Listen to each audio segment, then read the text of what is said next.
सोहर गीत है। इसको पूरा सुनना, पूरा सुनने में ही समझ में आती है सोहर, नहीं तो नहीं आती है। सुनो सुनो लक्ष्मण भैया की रथवा सजावाऊ, रथ सजावाऊ हो। भैया सीता का रथ बैठावऊ, जंगल छोड़ी आवऊ, जंगल छोड़ी आवऊ हो। थर थर कापैस लक्ष्मण भैया राम से आरज करई, राम से आरज करई हो। भैया कवन का सुर भाभी की नीता हम का बतावऊ, ता हम का बतावऊ हो। भैया कवन का सुर भाभी की नीता हम का बतावऊ, ता हम का बतावऊ हो। अरे अरे लक्ष्मण भैया विपत्तिया के नायक, विपत्तिया के नायक हो। भैया सीता का हारी लई गए रावण, लंका बीचे राखई, लंका बीचे राखई हो। भैया सीता का हारी लई गए रावण, लंका बीचे राखई, लंका बीचे राखई हो। कवटिया वध सीता आवई, धोबिया बोलिया बोलई, धोबिया बोलिया बोलई हो। भैया धोबिया के बोलिया लागई, बाड़ा करजवा हमारे सालई हो। भैया धोबिया के बोलिया लागई, बाड़ा करजवा हमारे सालई हो।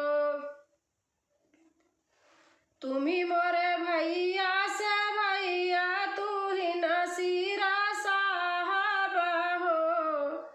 तू ही न मोरे भैया से भैया तू ही न सिरा साहब हो।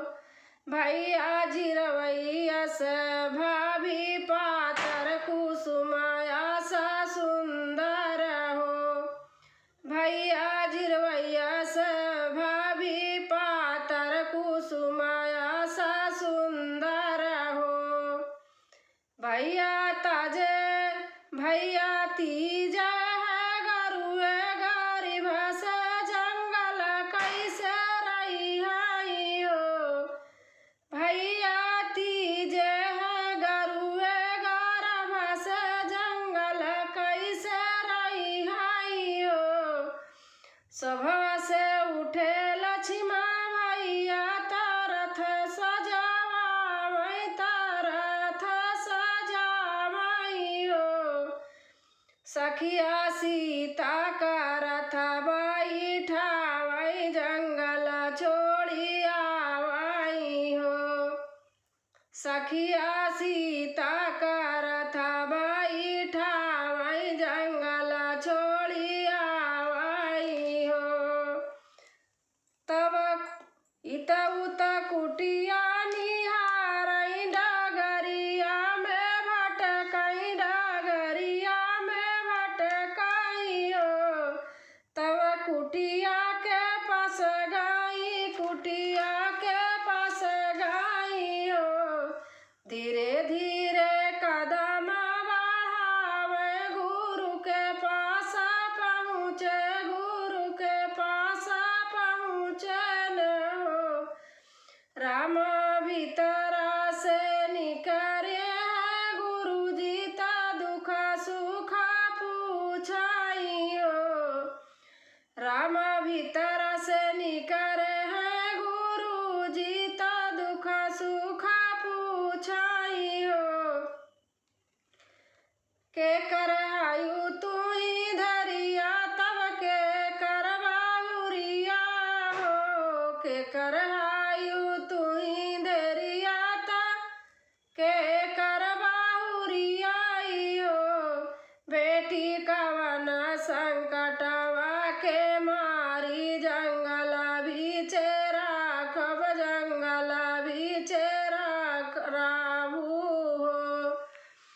राजा जनक जी का धरिया ता दशरथ बाहुरिया ता दशरथ बाहुरिया हो।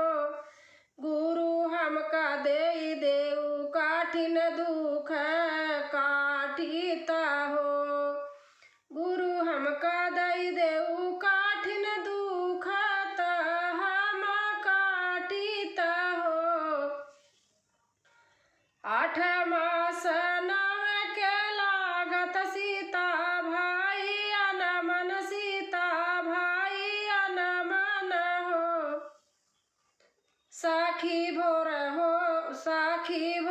हो तपह फाटत लव कुश जानम लिए लव कुश जानम लिए हो। देवतन धूम मचावत फूल बरसावई हो। देवतन धूम मचावत फूल बरसावई हो।